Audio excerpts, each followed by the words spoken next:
आज एक इजलास हो रहा है।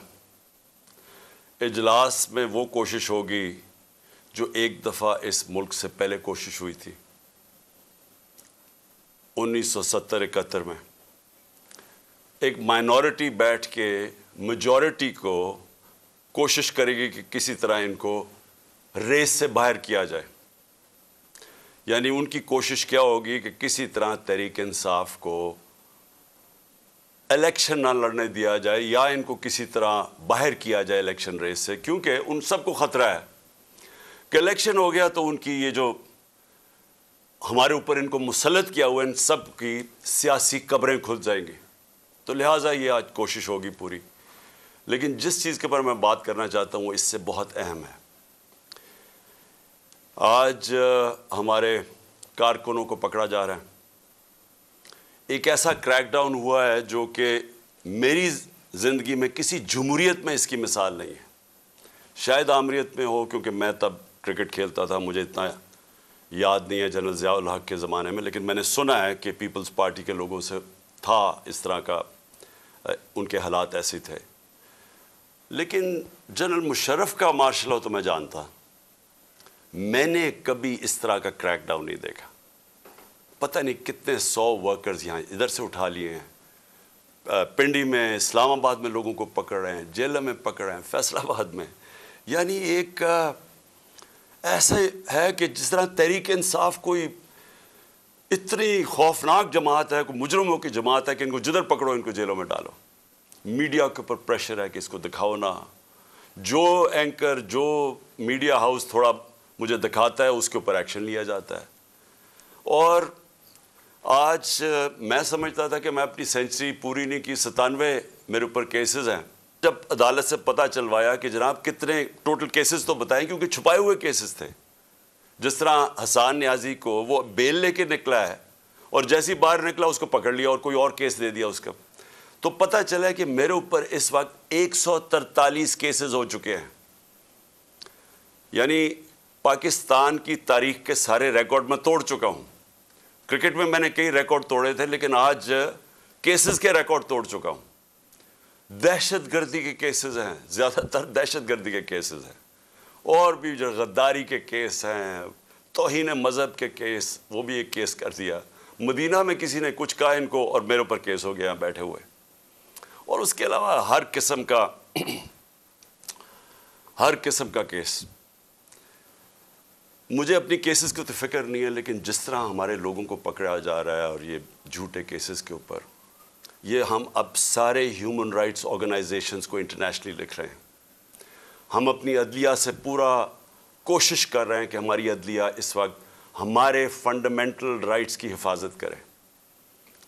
जो ऐसी एक तरफ इलेक्शन अनाउंस हुआ है और एक तरफ सारे हमारे वर्कर्स पकड़ रहे हैं, कोशिश करते हैं रैली निकालने की, तब हमारे ऊपर ही हमला और हमारे ऊपर ही केसेस। उसके बाद मीनार पाकिस्तान का जलसा पीर को करना था, हम कोशिश पूरी कर रहे थे कि हम रमज़ान से पहले करें, वो इन्होंने हमें इजाज़त नहीं दी। आज शुक्र है अदालत ने इजाज़त दी और इंशाअल्लाह हफ्ते को इंशाअल्लाह मुझे पूरा अपने लाहौर के लोगों की ऊपर उम्मीद है कि ये वो जलसा होगा जो सारा पाकिस्तान याद रखेगा, इसलिए कि सारा पाकिस्तान देखेगा कौम खड़ी किधर है। आज ये किस्म का रेफरेंडम होगा जो ये जुल्म हो रहा है आज हमारे ऊपर। एक जागी हुई कौम को आप देखेंगे हफ्ते को इंशाअल्लाह मीनार पाकिस्तान। अब मैं आना चाहता हूँ,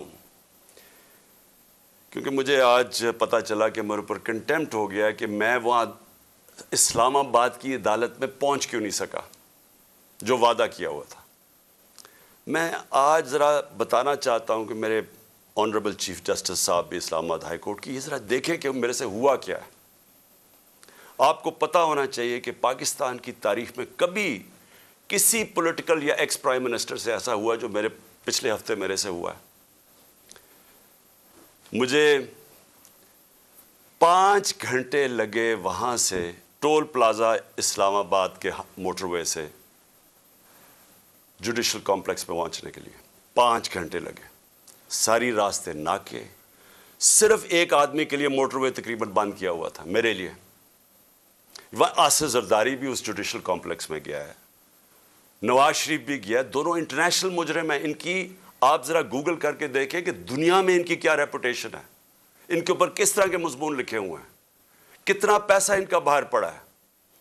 एक दूसरे को इन्होंने करप्ट किया, एक दूसरे को जेलों में डाला हुआ है, जरदारी को जेलों में डाला हुआ है।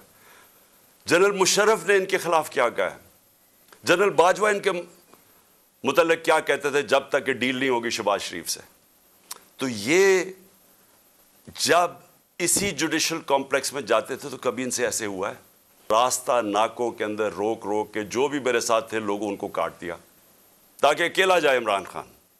मुझे उस वक्त अंदाज़ा हो रहा था, मैं समझा इसलिए अकेला चाहते हैं कि उन्होंने मुझे पकड़ना है।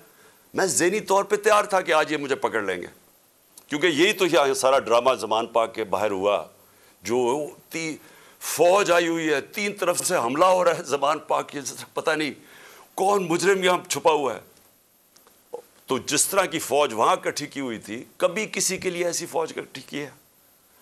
फिर जैसे जैसे हम करीब आता गया, लोग हमारा तो कारकुन कोई 4% भी नहीं था, बाकी तो सारे आम लोग, मुकामी लोग निकल के आ गए। सबको पता चल, सारी कौम को पता चल गया कि आज मुझे पकड़ना है इन्होंने। लोग खुद निकल के आ गए। जैसे ही मैं पास जाता रहा तो मैंने देखा कि पुलिस की नफरी बढ़ती गई और हमारे ऊपर अटैक हो गया टेयर गैस का। अब कोई कुछ नहीं कर रहा था, क्यों टेयर गैस फेंकी गई? इश्तियाल दिलवाने के लिए। मुझे नजर आया कि ये तो एक कोशिश की जा रही है कुछ तसादम करने के लिए। फिर मैं रुका और मैं चाहता हूं चीफ जस्टिस साहब अब देखें मेरे से हुआ क्या है। फिर आगे गया, फिर टेयर गैस शेलिंग हो गई। भाई यहां भी मेरे साथ लोग गए लाहौर हाई कोर्ट में, पब्लिक साथ थी। जब अनाउंस हो जाता है कि मैं आ रहा हूं तो कारकुन ज्यादातर हमारे सारे आते हैं, साथ चलने शुरू हो जाते हैं। तो यहां तो कुछ नहीं हुआ। यहां मैं गया, कारकुन बाहर, मैं जाके अदालत में अटेंड करके वापस आ गया। इधर क्या मुश्किल थी कि अदालत कई चंद मील अदालत से पहले ही मेरे ऊपर टेयर गैसिंग शुरू हो गई। इश्तियाल दिलवाया बड़ी मुश्किलों से। अगर आप वो देखें मैं कैसे पहुंचा दरवाजे के ऊपर, और दरवाजे पे अभी पहुंच रहा हूं तो ऊपर से पुलिस वाले पत्थर मार रहे हैं। कभी ऐसा देखा है कि एक पार्टी का लीडर पहुंच रहा है वहां और मेरे से पहले पत्थर मारने शुरू कर दिए? छत के ऊपर पुलिस वाले पत्थर मार रहे हैं नीचे। अब नीचे से तो कोई पत्थर ऊपर जा नहीं सकता था, तो क्यों पत्थर मार रहे थे? सवाल ये है कि वो क्या अपने आप को वो अपनी दिफा कर रहे थे? फिर से मैं कहता हूं उतनी चौथी पांचवी स्टोरी में नीचे तो पत्थर जा ही नहीं रहा था, ऊपर टेयर गैस शेलिंग भी और पथराव भी। मैं 40 मिनट दरवाजे के बाहर खड़ा रहा ताकि मैं किसी तरह अंदर जा सकूं। और 40 मिनट के बाद जब थोड़ा सा सेटल हुआ मामला बाहर, क्योंकि लोगों को वहां तो लोग इंतशार शुरू हो गया था, जब पथराव हो रहा था वो भी आवाज मार रहे थे। आखिर में जब थोड़ा सेटल हुआ, 40 मिनट के बाद मैं अंदर घुसने की कोशिश की। पहले तो वो कोशिश करें कि गेट बाहर की तरफ खोले। अब ये मैं आपको बताना चाहता हूं, गेट बाहर क्यों खोल रहे थे? क्योंकि गेट तो खुलते थे अंदर। बाद में जब मैं अंदर घुसा मुझे समझ आई वो कोशिश क्या कर रहे थे कि बाहर से गेट इस तरफ खोलें जिधर मेरी गाड़ी एंटर करी थी, कि जैसे ही गाड़ी अंदर जाए तो गेट बंद कर दें। वो गेट बाहर खुल ही नहीं रहे थे। वो कि ये जो मुनाजर थे, मैं पूरी कोशिश कर रहा हूं, 5 घंटे लगे यहां पहुंचने के लिए, किसी तरह मैं जाके अपनी पेशी करूं अदालत में। कोई इसमें पेशी कर सकता था अपनी, जान बचा के बाहर निकले। वो प्लान बना हुआ था पूरा। ये नहीं कि आगे वाले पुलिस वाले डंडे मार के कोशिश कर रहे थे कोई अंदर ना आए, पीछे से वो डंडे क्यों चला रहे थे? तसादम करने के लिए। प्लान क्या था? प्लान ये था कि जैसे ही मैंने अंदर जाना था दरवाजे इन्होंने पीछे बंद करने थे। वो एफसी पुलिस इतनी तादाद में, नामालूम अफराद जो मैंने पहले दिखाया आपको, जो अपने वो चीजें पकड़ के अंदर घुस गए थे, जिनके पास पिस्टल्स थे, वो इतनी बड़ी फोर्स अंदर थी, मुझे बंद कर देना था। और ये मैं जब आपको बताऊं कि प्लान ये था कि मुर्तजा भुट्टो टाइप कत्ल करना था इन्होंने, आपस में नूरा कुश्ती करनी थी, वो जी तसादम में वो मारा गया, ये प्लान था। और उसके बाद आप देखें कि मैं जब वहाँ से बाहर निकला हूँ, ज़रा सूरत हाल देखें कि अब मैं बाहर निकला हूँ, टेयर गैसिंग क्यों शुरू हो गई। यानी मुश्किल से हम अपनी जान बचा के वहाँ से निकले हैं। वो तो अल्लाह ने कोई करम करना था। उसका तो है कि एक इंसान प्लान बनाता है और एक मैं बनाता हूँ, तो एक अल्लाह का करम था कि हम वहाँ से बच के निकल गए। वहाँ बाद में मुझे पुलिस वालों ने बताया, सीटीडी की वर्दी के अंदर वहाँ नामालूम लोगों ने वर्दी पहनी हुई थी सीटीडी की। मुझे पुलिस वालों से इंफॉर्मेशन मिली आहिस्ता आहिस्ता कि वहाँ होना क्या वाला था। सारा उन्होंने जो क्लोज सर्किट वो जो कैमरास थे वो फुटेज ही निकाल के ले गए। क्यों निकाल के ले गए? पहले 24 घंटे उन्होंने सिक्योर की वो एरिया। क्या कौन आ रहा था वहाँ? क्या कुछ दहशतगर्द आ रहा था? क्या करने आ रहा था? 50 साल से कौम मुझे जानती है। कितनी दफा मैंने कानून तोड़ा है। पूरा प्लान बना हुआ था मुझे वहां कत्ल करने का। आईजी बरस पड़ा पुलिस के ऊपर कि तुमने क्यों निकलने दिया उसको। आईजी को देखे, ये पूरी तरह बाकी पुलिस नहीं शामिल थी इसमें, उनको अंदाजा हो रहा था, लेकिन आईजी पूरी तरह शामिल था। बरस पड़ा, कैसे तुमने उसे निकलने दिया। उसके बाद अब जरा सुने, अब मैं आपको दूसरी चीज पे आने लगा हूं। जो मुझे जो ये प्लान पता चला है, मैं इसलिए आज आपके सामने रख रहा हूं क्योंकि आज शाम को हो सकता है ये ऑपरेशन करें। देखिए मेरे पाकिस्तानियों, जो यहां हो रहा है मेरी ये समझ से बाहर है। मुझे जो कत्ल करने की ये जो मुझे गोलियां लगी, ये अल्लाह का कोई ख़ास कोई करम था कि उसने मुझे बचा लिया। जो वज़ीराबाद में मेरे से हुआ, 1.5 महीना पहले मैं लगा रहा कि इन्होंने एक दीनी इंतहा पसंद के नाम पे मुझे कत्ल करना है। मैं कहता रहा, मैंने 2 जलसों में बताया, मैंने अपने सारी मेरी टीम को मैंने बताया हुआ था कि ये होने वाला है। आज सारी उसकी एविडेंस ख़त्म कर रहे हैं। जितना JIT का रिकॉर्ड है उसको तबाह किया जा रहा है। कौन कर रही है? क्यों किया जा रहा है? किसको खौफ है? कौन इतना ताकतवर है? अब एक और प्लान बना है और ये मैं आप सबको बता रहा हूं। मैं अपनी अदलिया को बता रहा हूं, मैं ख़ास तौर पे पंजाब पुलिस को बता रहा हूं। IG पंजाब और IG इस्लामाबाद, पीछे इनके हैंडलर्स, इन्होंने प्लान क्या बनाया? ज़मान पाक के बाहर या आज या कल ऑपरेशन का प्लान है। और वो क्या ऑपरेशन है? मैं पुलिस वालों को बता रहा हूं, इन्होंने 2 स्क्वाड्स बनाई हैं। उधर इस्लामाबाद से उसने चूज़ किए IG ने, और इधर से इसने मुंतखब किए ये जो पंजाब का IG है। इन्होंने 2 स्क्वाड्स बनाई हैं। वो क्या करेंगे? वो हमारे लोगों के अंदर यहाँ आ जाएंगे और इधर से गोली चला के 4-5 पुलिस वाले मारने हैं इन्होंने। हमारे खड़े होके हमारे लोगों के अंदर ये जो लोग भेजेंगे होते हैं, उनके अंदर रह के इन्होंने 4-5 पुलिस वालों को कत्ल करना है और उसके बाद वहां से अटैक आना है। उन्होंने गोलियां चलानी है, हमारे लोगों को यहां मारेंगे, मॉडल टाउन टाइप कत्ल करेंगे और फिर करते करते मेरे घर आके वो फिर मुर्तज़ा भुट्टो टाइप स्टाइल मुझे कत्ल करेंगे। ये प्लान बना हुआ है, या आज इन्होंने करना है और या कल करना है। मैं ये सबको आज बताना चाहता हूं। मैं पंजाब पुलिस को बताना चाहता हूं कि आपके 5 लोग ये कत्ल करेंगे, सिर्फ और सिर्फ बहाना मार के कि अटैक करने का। मैं आज अपने सारे कारकुनों को, जो मैं आपको पहले कहता रहा हूं, मैं आज फिर आपको कह रहा हूं, हमने कभी किसी किस्म के तसादम में नहीं हिस्सा लेना। ये जो मर्जी करें, हमने कुछ नहीं करना।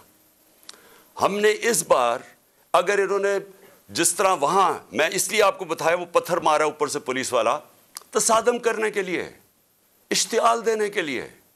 इस बारी अगर ये आपको कोशिश करेंगे इश्तियाल देने के लिए, तो आपने किसी किस्म का रिएक्शन नहीं देना और आपने वो पुलिस को कहना है कि आप आएं और जो मर्जी, अगर वो कोई, उन्होंने मेरे से कोई बात करनी है, क्योंकि मेरे पास तो अब और कोई केस नहीं, मुझे तो सब में बेल मिल चुकी है, तो जो भी आपका है रिक्वेस्ट आए, अगर आपने कोई वारंट भी ले आए कोई नया, तो वो मेरे पास आए।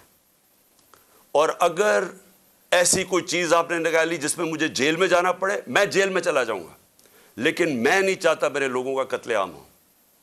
इसलिए मैं अपने सारे कारकुनों को कह रहा हूं कि आपने सिर्फ किसी किस्म के तसादुम नहीं पढ़ना। मैं पंजाब पुलिस को कह रहा हूं कि इन्होंने हमारे साथ खड़े होकर आपके 4-5 लोग मारने हैं, और उसके ऊपर इन्होंने अपना जो प्लान, वही मॉडल टाउन और उसके बाद मुर्तज़ा भुट्टो टाइप मेरा कत्ल करना है। मैं आज सारी कौम के सामने रख रहा हूं, क्योंकि यहां पहले प्लान, जो प्लान फेल होते रहे, अब ये एक्सट्रीम पे चले गए हैं। या मुझे ये नहीं समझ आ रही अभी तक कि हम, यानी ये कौन लोग फैसले कर रहे हैं, ये किस तरह, ये तो कोई दुश्मन भी ना अपने मुल्क से ऐसे करे। वो उनका तो मुझे पता है, वो जो 2 बार बैठे, एक बार बैठा हुआ है और एक ये दूसरा जरदारी है, इनका पाकिस्तान में क्या स्टेक है? इनके कम से कम अरबों डॉलर बाहर पड़े हुए हैं। जितना हम IMF से पैसा लेते हैं ना, उससे ज्यादा पैसा डॉलर्स इनके बाहर पड़े हुए हैं। इनका मकसद सिर्फ अपने पैसे बचाना है। इनका कोई पाकिस्तान में स्टेक नहीं है कि इसके बाद अगर कत्ल हो जाता तो फिर क्या होगा, तसादम होगा। इनको फिक्र नहीं है, इनको सिर्फ पैसे की फिक्र पड़ी हुई है। जो इसहाक डार ने सेनेट में कहा कि IMF और अपने मिसाइल और न्यूक्लियर प्रोग्राम को उसने जोड़ दिया, और IMF ने बड़ा सख्ती से उसकी मजम्मत की, इसके पीछे क्या है? मुझे क्या शक है, जिन लोगों का पाकिस्तान में स्टेक नहीं, उनको क्या फ़र्क पड़ेगा कि पाकिस्तान अपनी सिक्योरिटी के ऊपर कॉम्प्रोमाइज़ कर दे, हम सौदा कर दे अपने न्यूक्लियर प्रोग्राम पे? उनको क्या फ़र्क पड़ता है? उनको तो सब कुछ बाहर पड़ा है। पाकिस्तान अगर गुलामी करता है, उनको क्या फ़र्क पड़ता है? उनको कब फ़र्क पड़ा है? जिनका स्टेक ही पाकिस्तान में नहीं है, उनको क्या फ़र्क पड़ेगा कि अगर इसको कत्ल कर दे? वो जो नवाज शरीफ ने कहा, जी हाँ, 1 महीना शोर में चुका, चुप हो जाएगा। आखिर में मैं अपनी कौम, अब मैं आपसे बात कर रहा हूँ, अपने नौजवानों से। देखें, ये बड़े आपने समझनी है एक चीज़ कि देखें, ये जुल्म जो हमारे ऊपर हो रहा है, ये जो मुझे कोशिश कर रही है मारने की, इसका मकसद सिर्फ एक है कि इंसानों को जानवरों की तरह रखो, भेड़ बकरियों की तरह रखो, खौफ की वजह से। जो खौफ का बुत है, ये याद रखें, इंसानी तारीख में ये इंसानों को ग़ुलाम बनाता है। जो इसके सामने झुकता है वो ग़ुलाम बन जाता है। जान तो मेरी ख़तरे में है, मैं तो खड़ा हूँ। मुझे जहाँ पता था जब मैं जा रहा था इस्लामाबाद के, या मुझे जेल में डालेंगे या मार देंगे, मैं तो फिर भी गया। अल्लाह पे यकीन है मुझे, अगर उसका फ़ैसला है तो वो तो उसने वैसे ही ले लेना है। लेकिन आप सबको मैं आज कह रहा हूँ, ये जिस तरह के मुजराइम पेशा लोग ऊपर बैठ गए हैं, और ये जो हमें अपनी ग़ुलामी करवाना चाहते हैं, साथ मिले हुए हैंडलर्स, मेरी कौम एक बात सुन लेना कि अगर इस तरह ये मुल्क के ऊपर बैठे रहे, आपका कोई मुस्तकबिल नहीं है। 11 महीने में इन्होंने हमारे मुल्क को घुटनों पे ले आए हैं। आज पाकिस्तान की कोई दुनिया में इज्जत नहीं है। बेकारियों की क्या इज्जत होती है? आज कोई पैसे देने के लिए तैयार नहीं है। आज पहली दफ़ा पाकिस्तान में आटे के ऊपर 3 लोग अब तक मर चुके हैं, क्योंकि आटा 3 गुना ज़्यादा महंगा, जब हम छोड़ के गए तो उसे 3 गुना ज़्यादा महंगा हो गया। इन्होंने तो अपनी चोरियां माफ़ करवा ली, 1100 अरब रुपए की कौम का इन्होंने आज उधर पहुंचा दिया है। मुझे खौफ आ रहा है कि आगे किधर जाएंगे, यह मजीद और बिगड़ने लगा है। मैं आपको कह रहा हूं, महंगाई अभी और आएगी। तो मेरे पाकिस्तानियों, मेरा आपको और नौजवानों, मेरा आपको ये पैगाम है कि देखें, अगर अल्लाह शहनशाह है, उसका फैसला अभी तक मुझे बचाता रहे, वो उसका फैसला हो सकता है मुझे ऊपर ले जाए। आपने सब ने मेरे से वादा करना है कि किसी खौफ के बिना आपने इनके सामने, इनको माफ़ नहीं करना, इनके सामने खड़े होना है। वो इसलिए मैं आपको कह रहा हूं कि किसी कौम जो ग़ुलाम होती है उसकी कोई परवाज़ नहीं होती। मौलाना रूमी ने जब कहा ना कि अल्लाह ने जब तुम्हें पर दिया है, क्यों चूंटियों की तरह रींग रहे हो? ग़ुलाम रींगते हैं ज़मीन पे।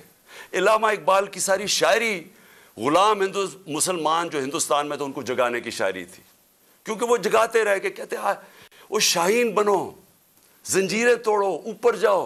और जंजीर सबसे जो जंजीर हमें ज़मीन पे रखती है, वो खौफ की जंजीर है। हमारे लोगों को पकड़ रहे हैं, खौफा हरासा पिला रहे हैं। कोई आपको समझना चाहिए कि ज़िंदगी मौत भी अल्लाह के हाथ में है। कोई आपको जलील नहीं कर सकता क्योंकि इज़्ज़त ज़िल्लत उसके हाथ में है। और ये जो पुलिस वालों से गलत काम करवाते हैं, मैं सारे पुलिस वालों से और जो भी तनख्वाहदार हैं, सरकारी महकमे में रेंजर्स हैं, सब हैं, मैं अब सबको एक चीज़ कहना चाहता हूँ, अपनी रिस्क के ग़ुलाम ना बने, अपनी तनख्वाह के ग़ुलाम ना बने। अपना जो ज़मीर है, अल्लाह का हुक्म है अमर बिल मारूफ सब इंसानों के लिए कि अच्छाई के साथ खड़े हो, बुराई के ख़िलाफ़ खड़े हो, राय हक पे खड़े हो, इंसाफ के साथ खड़े हो, इंसाफ के लिए जहाद लड़ो। सारों को मैं अपने नौजवानों को ख़ास तौर पे कहना चाहता हूँ कि देखें, अगर आप इस वक्त पुरअमन तरीके से एहतजाज ना किया आपने, ये जुल्म जो हो रहा है इस मुल्क से, हमेशा के लिए आप ग़ुलामी करेंगे और ग़ुलामी इन चोरों की करेंगे। कोई आपका मुस्तकबिल नहीं है। अब तक 8-9 लाख पाकिस्तान के प्रोफेशनल्स मुल्क छोड़ के चले गए हैं। जो छोड़ के जाते हैं, कई उनमें से बिजनेसेस थी, बेरोज़गार करके चले गए लोगों को। पढ़े लिखे जो मुल्क पैसा खर्च करता है जिनके ऊपर, वो छोड़ के चले गए। शौकत खानम से 4 बड़ा मुश्किल है कैंसर के स्पेशलिस्ट डॉक्टर्स, 4 हमारे अहम डॉक्टर्स वो छोड़ के चले गए। लोग मायूस हो गए हैं। ये तरीका नहीं है छोड़ के जाने का, खड़े होकर लड़ने का है, जहाद लड़ने का है। और आप सबको, मैं जेल में जाता हूं या मुझे ये कुछ कर देते हैं, आप सब ने खड़े होना है, कभी हार नहीं माननी, आखिरी गेंद तक मुकाबला करना है आपने। और मैं समझता हूं कि अल्लाह वाज़े तौर पे कुरान में कहता है कि मैं कभी किसी कौम की हालत नहीं बदलता जब तक वो खुद अपनी हालत बदलने की कोशिश ना करे। ये जो प्लान बनाया हुआ है आज का, मैं फिर से बता रहा हूँ सारी कौम को कि ये करने जा रहे हैं। लेकिन मुझे जो अफसोस है कि देखिए इनके ज़हन, पंजाब पुलिस के लोग मार देंगे खुद ही। ये पहले भी इन्होंने इस तरह की हरकतें की हुई हैं जिनके अंदर ना कोई इंसानियत है, ना इनको कुछ सोच है। उनके बीवी बच्चे होंगे, उनको मार देंगे सिर्फ इसलिए कि इमरान खान को हमारे लोग मारें और ताकि मूवमेंट ख़त्म हो जाए। इससे मूवमेंट नहीं ख़त्म होने लगी, ये एक आग की तरफ जा रहा है। ये वो चाहेगा जो इस मुल्क का दुश्मन है कि मुल्क में तबाही मच जाए, सिविल वॉर हो जाए, तबाही हो जाए। ये किस तरफ जाएगा मुल्क? सारे पाकिस्तानियों को मैं बताना चाहता हूँ कि ये जो ऊपर बैठ के मुल्क के फैसले कर रहे हैं, इनसे बड़े गद्दार कोई नहीं है। कौन आदमी इस तरह सोच सकता है कि अपने मुल्क में सिर्फ अपनी चोरी बचाने के लिए और अपनी जायदादें और जो चोरी का पैसा बाहर पड़ा है वो बचाने के लिए इस मुल्क तबाही की तरफ जा रहे हो, इंतशार हो। इंशाअल्लाह आप सबसे हफ्ते की रात को तरावियाँ के बाद मीनार पाकिस्तान में मुलाकात होगी और मैं आपके सामने अपना प्रोग्राम रखूँगा। अल्लाह ने अगर ज़िंदगी दी, आपके सामने प्रोग्राम रखूँगा कि कैसे हमने अपने मुल्क को इस दलदल में से निकालना है, जिनको एक साजिश के तहत चोरों को लाके आज पाकिस्तान को जिधर फंसा दिया गया। पाकिस्तान जिंदाबाद। सुप्रीम कोर्ट के मंसूर अली शाह साहब जस्टिस एक ऑर्डर पास किया उनकी बेंच, और उस ऑर्डर के अंदर उन्होंने बड़ा क्लियर बता दिया कि जी बरियत की जो दरखास्तें हैं वो कब कब लगेंगी।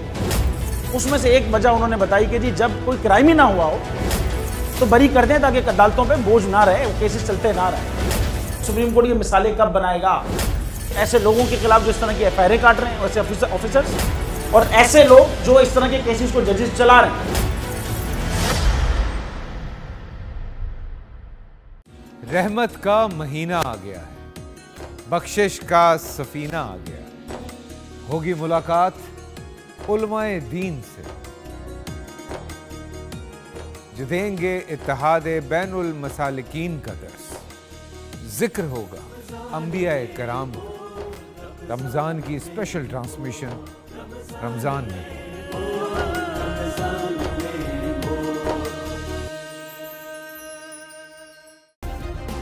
सब्सक्राइब करें और बेल दबाएं ताकि कोई खबर रह न जाए।